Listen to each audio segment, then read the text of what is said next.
Hi, and welcome to another edition of Proffitt's Resurrection Land Cruisers TV. In today's episode, we are going to feature this very popular 1971 FJ40 that's right behind me. We took this vehicle to SEMA and we tried to film the feature there, but there's too much going on, so we had to bring it back. Now that it's a little bit quieter, we can get some good video and show you guys just what's up. Let's check it out.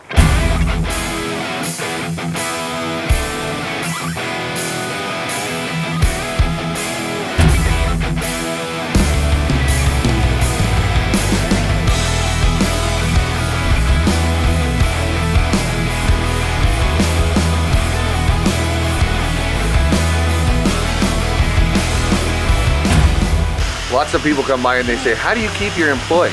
Well, the answer is we pin them in. We have little pins and they can't get out. It's easy to keep them. Hello, Alex. How are you? What are you fabricating today? Let's go check on Alex.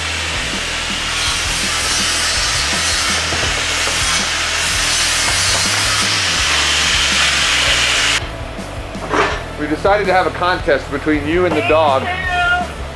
Between you and the dog, who talks more. Lunch is ready for team 2. He wins. So good to see you. What are you doing? Front bumper. Front bumper built.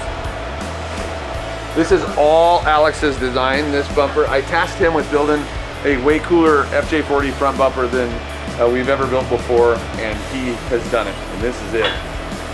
You've seen these on our videos before. This one is for the rig that we just talked about, that Roy was working on. Super excited for this bumper to get done. And so is Truman. So is Truman. You like the bumper? Look at these. That looks like another new Alex creation. Those are hard to get. Frame horns are hard to get. They're riveted to the frame on FJ40s and often damaged. And so that's going to be a Alex special frame horn replica and stronger than stock.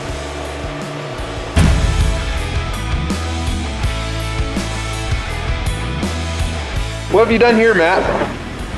Well, we're taking the tub off the frame, and this thing has lived its life in a very saline environment. So what we are doing is cutting some access holes to get to the body mount bolts, which are pretty much welded in there with rust. And the tub's going to be replaced anyway, so we're not doing any harm. Take it out, get to it quick, and do it as quickly and efficiently as possible. This tub's just about ready to come off now. That's a good tech tip, though. That makes it a lot easier to get to those bolts when it doesn't matter. Faster and easier. So when it comes in and it's rusty, we've got tactics. We've got tactics. You had to get that in there. Tactics. This cruiser was at my house because we are so busy and we're so full. I decided that I would tear down some of this at home, and then we'll finish the restoration here, and I'll probably do the reassembly at home. So this is from my home garage, and now Matt is doing all of the hard stuff. I did all the easy stuff, and now Matt's doing all the hard stuff. Yep. That's how it works. I like that. Yeah.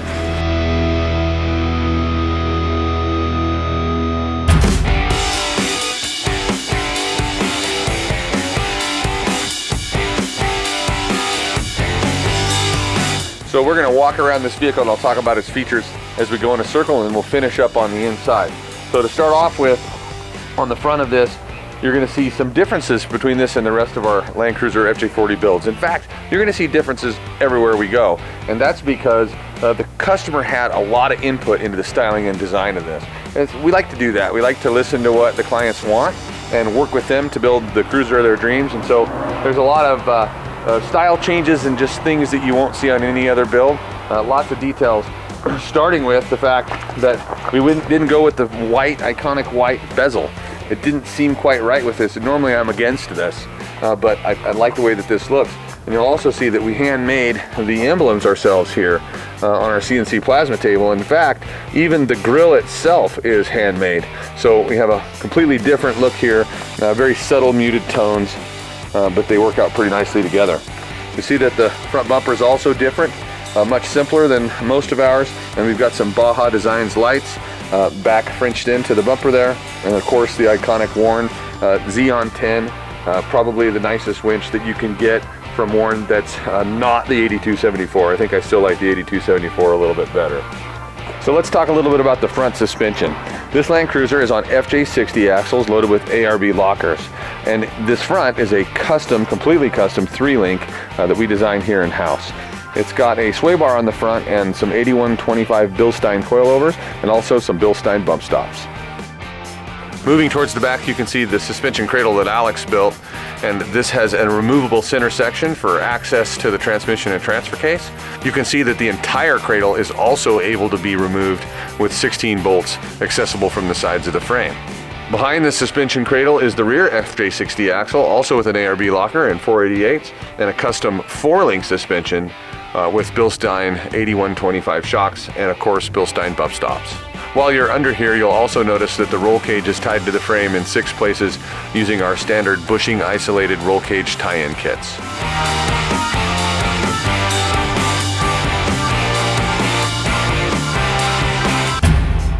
So I want to talk about the color while I'm standing here where you get a big shot of it from the side. This is a color that we developed in-house. I get so many comments and questions about what it is. And the truth is, it just barely got a name. Because we developed it in-house, in order to get a formula that we can give people, we had to go through PPG, and they allowed us to name the paint, and they're gonna have that as a formula under that name for anybody to access. It's not quite done yet though, so until then, if you're interested in this color and you really want to paint something this exact same color, we don't mind telling you the formula. We would have to make you a spray out card and mail it to you, and Bob said he'd be happy to do that. You just have to contact the office. There'd probably be a $5 or $10 charge for the time it takes to get that together. But anyway, it's a great color because it's kind of blue, it's kind of green, it's definitely old. This is a color that looks like it existed in 1960, 1970, and it's perfect for an FJ40. It's one of my favorite things about the whole truck. So the rear bumper on this is a little bit different than most of our 40 series rear bumpers. The swing outs remain the same, and you'll see on this side we've got a ladder. Now that's to access the roof rack that isn't on it right now, and I'll show you how that roof rack mounts in a little bit. This swing out ladder part of the bumper has a custom mount that we built for the jack, which is a hydraulic high lift style jack from ARB. And then of course the swing out spare tire on the other side. There's not one on here, but we do have room for Rotopacks right here. Because this FJ40's got a soft top on it, or at least a factory soft top replica, we decided to go with the standby one-piece fold-down tailgate that they all had. All factory soft tops had this, and that opens up access to the inside. It looks a little bit bigger in there to me, and it should to you, because this cruiser is actually longer than stock. We've stretched the body and the frame 7 inches. There's plenty of room in here, and that gives us lots of room for the early long jump seat. These jump seats are actually a little bit unique. Of course, they fold up like a factory jump seat would, and while they're up, you can see the body modification that we've made to make room for the shock tower. So because we've got 14-inch travel coilovers, they needed to come up into the body area. So we've got the body modification there, but then these jump seats are also cool because we designed them to fold up like they would for more cargo space, but then also to fold down. In this configuration, if they're both down, you can throw gear in from the side. And I think this particular customer has some climbing gear that he would toss in from the side, and so that allows that side access. So kind of a cool feature there. We also made an aluminum powder coated panel with FJ40 cut into it there, so that the underside of the upholstery and the back of the seat don't get damaged from sliding equipment in and out.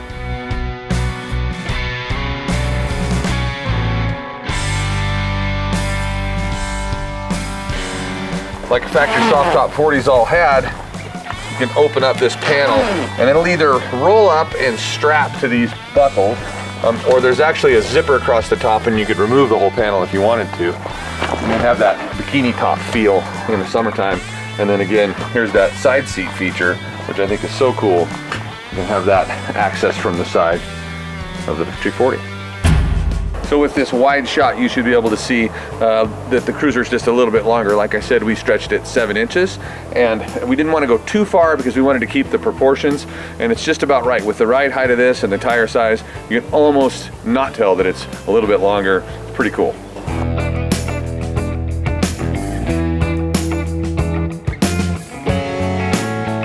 So this is a fun engine compartment.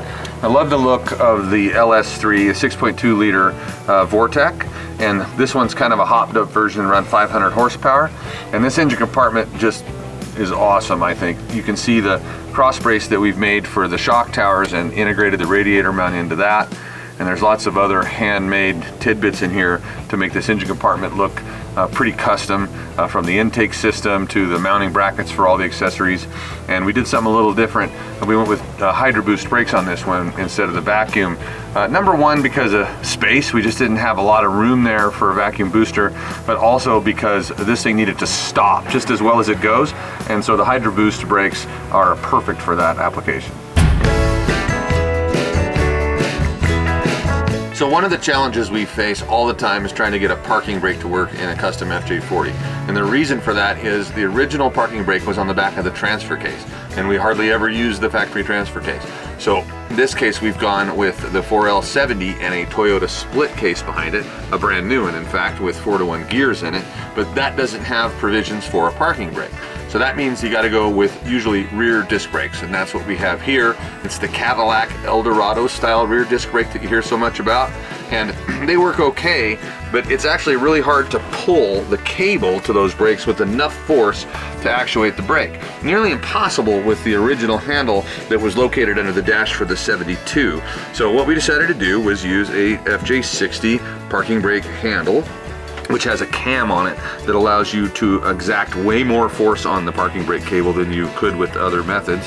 And all we've done is just widen the tunnel a little bit here in order to provide for a flat spot big enough to mount that 60 series parking brake handle. That's a pretty good way to get the most out of your parking brake.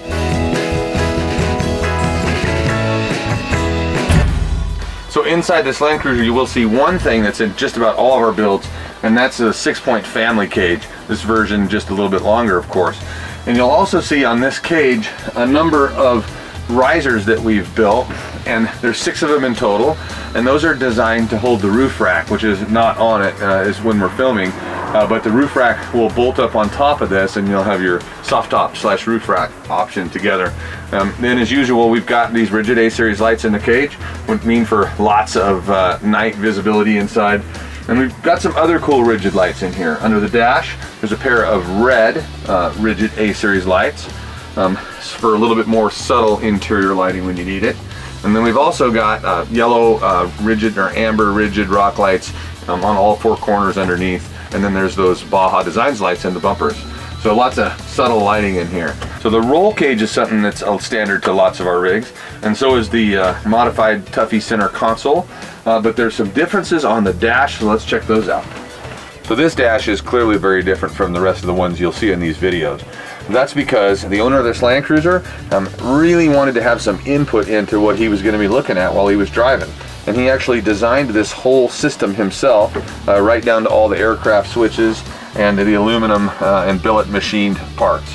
So we've got a number of switches here that are not labeled, and that's almost intentionally. We didn't want to make it look too busy, but they control the number of things like the ARB air lockers and all of the lights that I talked about earlier, plus there's a master power switch, and that whole system right there, even though it looks confusing, is actually really easy to use once you get used to it. I've been driving this rig a lot and I thoroughly enjoy it. We also have the vintage AC unit that we always use, and we moved the controls to that to over here, and then we've got space here for an iPad or a navigation system. Also changed the iconic FJ40 glove box opening to kind of match the looks of this dash, as well as the defrost deflectors that we made, so that this thing just all tied together, very cockpit-like and very retro. It's different, and I like it. So everybody knows that I like some rigid headlights. These truck lights are the best thing that you can do to drive your rig at night of an FJ40, and we use them on a lot of our FJ40 builds. But one of the things that bugs me, no pun intended, about them is that they normally stick out a little bit from the bezel. In other words, you can see kind of the side of the headlight, and it gives it this bug-eyed look. In this case, the customer also noticed that, and so he authorized us to take the steps to French the headlight bucket back even further into the bib so that we didn't have that. And you'll see a pretty big difference between this and the rig that we'll show you in a second. It's not easy because the back of this bib The headlight bucket is in a tapered cone. It's not even a nice flat round dish, and so you have to cut that and add quite a bit of hand-formed sheet metal in place so that you can, and if you look, you'll be able to see, or you won't be able to tell what we did to make that headlight fall back in there a little bit. But that's the idea of what we do here. It's what's important to us is making these sort of subtle improvements that have a big impact, but without evidence of them. So you can't even really tell, and if I hadn't pointed it out, most people wouldn't even notice, but this is the kind of thing that gets me excited about what we do here at Proffitt's Resurrection Land Cruisers, stuff like this. It's a super cool way to solve a very small problem.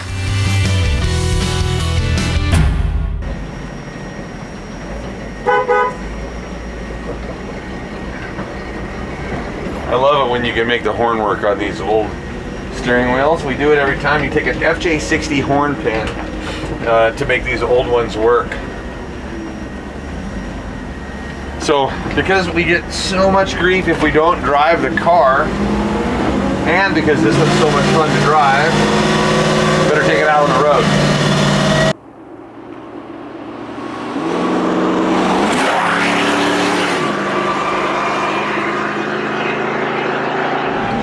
See, it runs.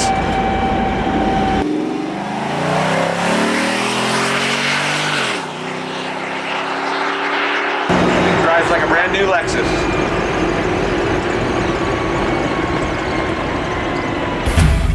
So thanks for watching this episode of Proffitt's Resurrection Land Cruisers TV. If you like it, please subscribe and share them so we can spread the word, show some people the great work we're doing in Colorado. Also, you can follow us on Instagram, that's @ProCruiser, and on Facebook, it's Proffitt's Resurrection Land Cruisers. Website is resurrectionlandcruisers.com, and we'll see you back here next time. Thanks for watching.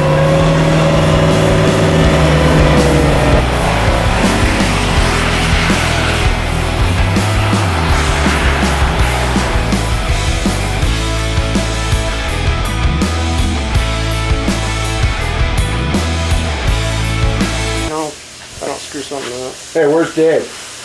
Dave's not here, man.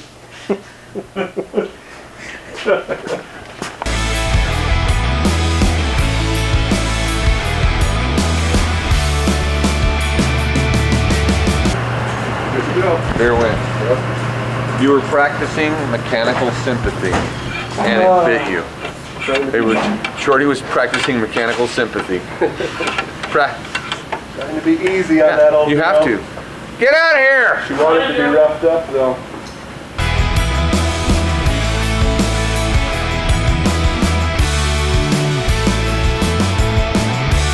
My old man there likes spaghetti, so.